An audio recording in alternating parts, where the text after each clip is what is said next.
Nako, alam nyo ha, ito lang. Ito lang masasabi natin dito sa mga issue na ito. Ito talaga mukhang halatang sinasabay ang ginagawa ng kalaban ng bayan na ito. Babanata nila si VP Sara Duterte, talagang tatadta rin nila ng kung ano-anong hirit, tapos bigla silang magpapasurvey, di ba? Para nga talaga makita yung epekto. Alam nyo kasi, lahat naman po ng banat, lahat po ng paninira, kahit ito ay hindi ho totoo, marami pa rin po sa mga Pilipino ang gullible. Marami pa rin po sa Pilipino ang uto-uto, basta na lang naniniwala. Pansinin ninyo ha. Ito panahon pa lang ito ng mga dilaw, di ba? Meron pa tayong isang presidente na nagpalaya ng mga kalaban at salot ng bayan, and yet gusto nating gawing santo. Sa pamamagitan niyan ng propaganda na kanilang kinakala through the media at that time. Ganyan ho ang diskarte nito mga to. Ibig sabihin, kahit ho ba sabihin nating malakas talaga si VP Sara Duterte, kahit to nagbubumirang sa kanila yung mga bato nila doon, kahit papaano po ay tatamaan at tatamaan yan. Sabi nga, kahit anong tibay ng puno, kahit po yan ay talagang, alam mo yung mga malalaking puno, mahirap po yan tirahin o pabagsakin ng isang beses lang. Pero kung yan ho ay tatadta rin kaliwat kanan, ay yan ho ay darating na panahon, nababagsak ho talaga yan. Alam nyo, yan din ang nakikita ko ho dito kay Vice President Sara Duterte. Maaari sinasabi natin ngayon, siya ho ay malakas. Alam naman po natin, mga Duterte yan. Malakas ho yan. Pero maniwala ho kayo at sa hindi. Pag yan ho ay tinadtad, sinimula na nga ho nilang, aga-aga pa lang, pangalawang taon pa lamang to, sinimula na ho nila. Sigurado ako ay tatamaan at tatamaan yan. Ibig sabihin, kahit papaano, aaray, ika nga. Ibig sabihin, hindi ho yan, sa tingin ko, hindi ho yan babagsak ng todo. Pero uunti-unti yan. Mapababa lang nila ng 50% yan para sa kanila, accomplishment na po yan. Sa totoo lang. Bakit to? Kasi napakahirap pundayain ng sobrang taas. Actually, kaya nga kung papansinin ninyo, kakaiba yung diskarte ni Pangulong Rodrigo Roa Duterte, di ba? Bakit to? Yung kay Pangulong Duterte, siya sa simula, parang alam mo yun, isang taga-probinsya na maingay lang. Ganun ang dating niya, parang hindi nga siya siniseryosong kandidato noon, di ba? Parang pag nagbitaw, parang sanggano lang. Parang ganun lang sa kanya nun di ba? At tama naman yung ginawa niya na hindi muna siya masyadong nagpakita ng lakas. Ayan maraming salamat Elmer Banat Bay, sana ma-inform ako sa meet and greet sa Bay Area. Boss Randall, isama niyo ako. Sige po, mag-a-announce po ako dito. Alam nyo, ganito po yung nangyari niyan. Nung bandang huli, tsaka na lang lumakas si Pangulong Duterte. Kaya nga pansinin ninyo, noong una, di ba? Ganyan lang siya, unti-unti siyang umaangat. Dahan-dahan lang pag-angat ni Pangulong Duterte. Hanggang nung tumodo siya ng pag-angat, tingnan ninyo, ano ginawa ni Trillanes, di ba? Inilabas niya yung video. Alam niyo yung video na yon, yung mga bata na paninira. Inilabas yun sa media. At dapat bawal yun, pero pinahintulutan.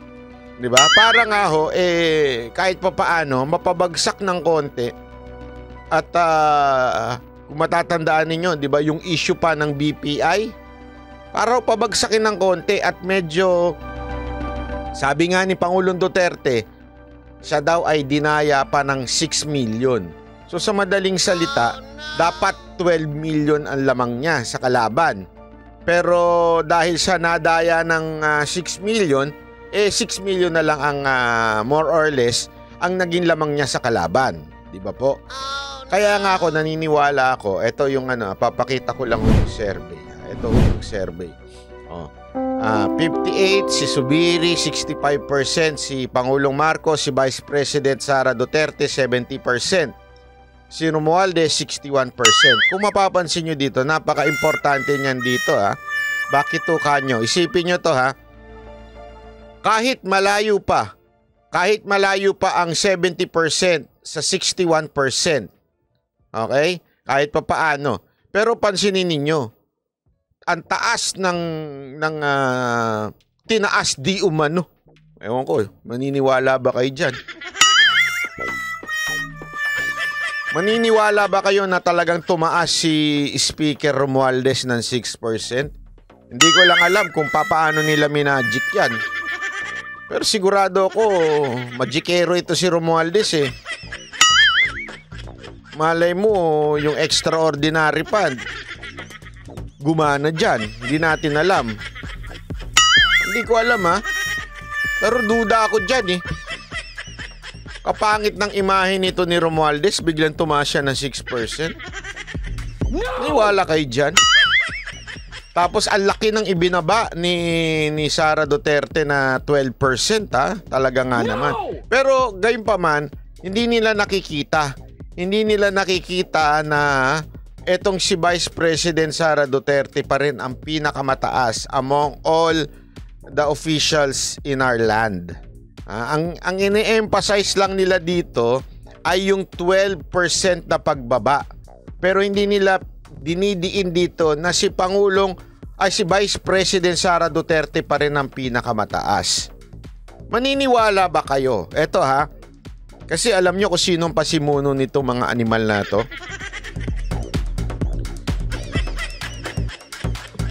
Ang kumakarga ng survey na ito, ibig sabihin yung mga nagpapakalat, yung mga tuwan-tuwa sa survey na ito, walang iba ko hindi yung mga Marcos loyalist na galit kay Vice President Sara Duterte. Meron yan eh. Yung mga ungas na kababayan nating Uniteam ng Uniteam, pero sinisiraan si Vice President. Ewan ko nga, hindi ko nga maintindihan eh. Kami nga kung hindi nag-Uniteam, pansin nyo, hindi ko kami gumagawa ng istorya kay Marcos, hindi ko kami gumagawa ng istorya kay Vice President Sara Duterte. Kami yung hindi mga nag-unitime tae ha. Isipin nyo yan na maigi, kayong mga nag-uniteam, kayo pa mismo ang sumisira sa uniteam.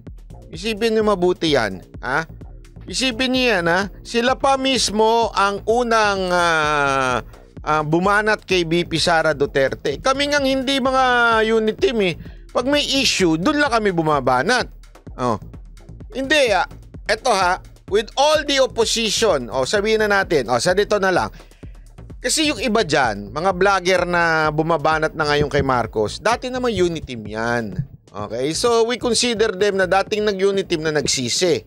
Okay? Pero kami mga legit na hindi unit team. Tulad ninyo, mga kababayan ko, mga Iskonyan dyan. Tulad ninyong mga solid DDS, ibig sabihin Rodrigo Roa Duterte supporter, di ba? Hindi ho tayo ever nag-unit team. Pero anong tingin natin? Ang tingin natin ay issue lang. Hindi ho natin sinisiraan si Vice President Sara Duterte, hindi ho natin sinisiraan si Ferdinand Marcos Jr., ating Pangulo. Ngunit pagka merong isyong hindi maganda, doon lamang tayo bumabanat. Tama, mali. Pero itong mga unitae ng mga Marcos vloggers, sila ho pa yung sumisira ng unit team. Diba? Kaya nga nakakapagtaka ho eh. Bakit kayo pa ang sisira sa sariling pahayag ng inyong Pangulo, ng ating Pangulo? Walang iba kung hindi sino ho ba ang nagsabi niyang unit team na yan? Sino ho ba ang merong platapormang unity? Di ba ho? Walang iba kung hindi si Pangulong Marcos? Bakit hindi ho kayo nasunod? Parang nasunod ho kayo kay Romualdez. Kasi bayad yung iba. Okay. Hindi ako sure Pero may balita kasi ko eh. Hindi ko na lang sasabihin nakuha ko lang din yung balita na yun sa mga dating kasamahan ninyo.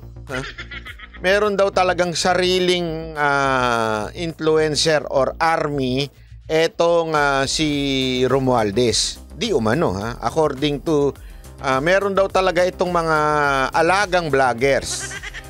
Bagay. Malaki nga naman yung extraordinary fund.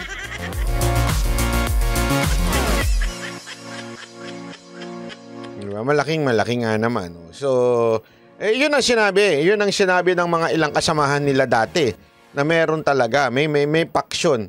Kaya nga ako, hindi ako nagpapautot dyan. At totoo lang, ha? Pasensya na ho, ha? Pasensya na, pero kasi ngayon, etong mga unit team, may dalawang paksyon na pare-pareho lang naman din sila. Pasensya na, pero totoo, real talk ang gusto ninyo dito sa channel na to, di ba? May dalawang paksyon yan eh.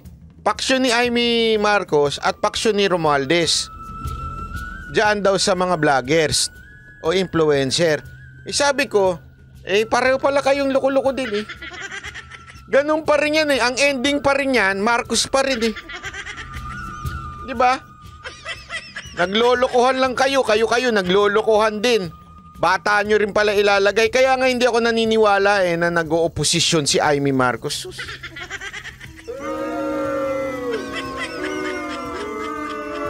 Yung pautot ni Senator Amy Marcos na oposisyon, sa totoo lang, pagsasalba rin yan sa pamilya Marcos, wag na tayo maglokohan. Kunwari, meron pang isang oposisyon na para hindi mapunta sa iba, eto na lang, si Senator Amy. Ganun din yun eh. Loko-lokohan pa tayo eh. Kayo namang mga tansong nagsisi na. Kayo mga tansong nabudol. Na umamin kayong nabudol kayo. Eto na naman kayo, papabudol na naman kayo. Anong tawag siya araw-araw niyong pagiging tanga? Hindi sa totoo lang wag na tayo maglokohan dito. Naglolokohan pa tayo dito eh. Nagpakatanga na nga kayo noon. Aminin nyo na, inamin nyo na nabudol kayo eh. Diba? Tapos uulitin nyo na naman ngayon through Senator Amy. Tandaan nyo, magkapatid at magkapatid pa rin yan. Kahit pagbali-balik ta rin mong mundo, magkapatid yan. So same pa rin ang ilalagay nyo dyan. Pareho pa rin ang istilong mangyayari dyan. Wag tayo maglokohan. Tanda-tanda nyo na, nagpapaloko pa kayo. Kaya kayo iniiwan ng asawa nyo eh. Sakit naman nung banat bay. Diba? Loko-lokohan niya. Alam mo ako feeling ko yan lang ang pinaka safest exit na mangyayari. Na kunwari lang, sige ayaw nyo na dito. Kesa mapunta sa iba, sasaluhin ng kapatid. Tapos after nung kapatid, sino na naman? Yung anak na naman. Ano? Naglolokohan talaga tayo eh. Alam mo, ang gusto kong solusyon sana sa bayan na ito ay hindi yung, ito sana lang naman. Pero kung gusto ninyo magpaloko pa uli, bahala ko kayo sa buhay nyo. Ito lang sana, ang akin, pumili tayo ng kandidatong hindi naaayon sa apelido.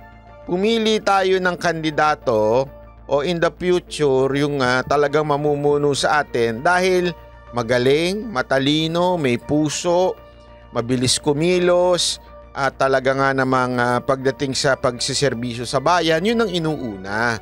At higit sa lahat, hindi lang puro salita yan. Dapat higit sa lahat, may record. Ganun na naman tayo, maglalagay na naman tayo ng isang presidente. Ano record? Maganda ang apelido. Yun ang record. Diba? Sana hindi na yung magandang apelido ang ilagay natin dyan. Kung hindi, yung tunay na may record, may exhibit, ika nga. Diba? Maganda ba yung lugar niya na pinanggalingan niya? Maayos ba yung kanyang pamumuno doon sa local na pinamunuan niya? Kasi alam nyo, kung hindi namuno ng local, tapos talitalinuhan lang, walang alam yan. It's all about theory. Yung totoo. Alam nyo, ganito yan eh. Ibang-iba po kasi ang mambabatas sa merong experience sa local governing. Kasi iba ho talaga yon. So dapat importante. Sa akin, malaking factor ang isang susunod na presidente na dapat magaling ho sa local government. Bakit to? Siyempre, napaka-importante lalo na yung gusto nyo yung dama, yung puso ng mamamayan. Nakikita ho yan doon sa mga mayor na nag hands-on. Kung hindi man mayor, gobernor, o kaya vice mayor, o wag naman yung congressman.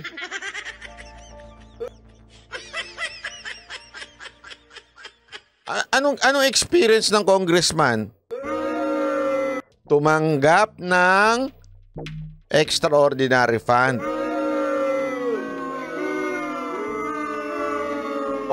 Although meron din naman mga mambabatas dyan na meron namang alam pagdating sa masa.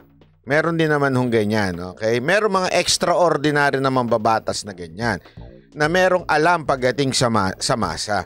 Pero dapat maging careful tayo. Wag tayo yung wag naman yung lang nakatanggap lang ng Ferrari. Wag ganon.